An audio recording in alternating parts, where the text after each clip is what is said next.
వాస్తవాలు తెలుసుకుంటా ఉన్నారు.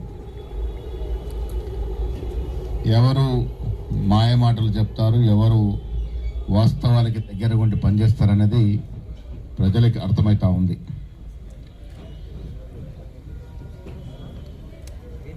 కేటీఆర్ సహనం కోల్పోయి పార్లమెంట్ ఎన్నికల్లో 0 వచ్చిన తర్వాత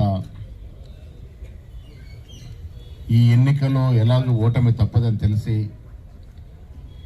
సహనం కోల్పోయి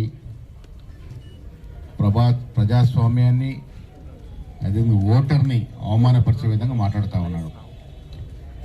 నేను ఎక్కడో మాట్లాడుతూ 5,000కి ఓటుకు 5,000 తీసుకొని టీఆర్ఎస్కి ఓటేయమని చెప్పడం జరిగింది.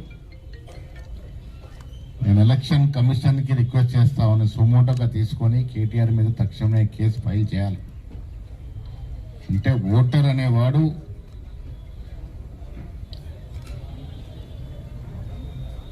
ఇంత అంటే ఓటర్ అనేవాడిని డబ్బులతో లెక్కించి మాట్లాడడం అనేది ప్రజాస్వామ్యం తగదు. ఆయన నిన్న ఈ మీటింగ్లో మాట్లాడుతూ అన్నారు, 5,000 తీసుకోండి టీఆర్ఎస్కి ఓటేయండి అని. ఇది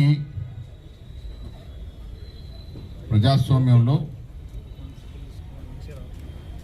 పద్ధతి కాదు. ఆయన ఓటేమని అడుగుతారు లెక్క, కానీ డబ్బులతో ఓటర్ని లెక్కించడం అనేది మంచి పద్ధతి కాదు.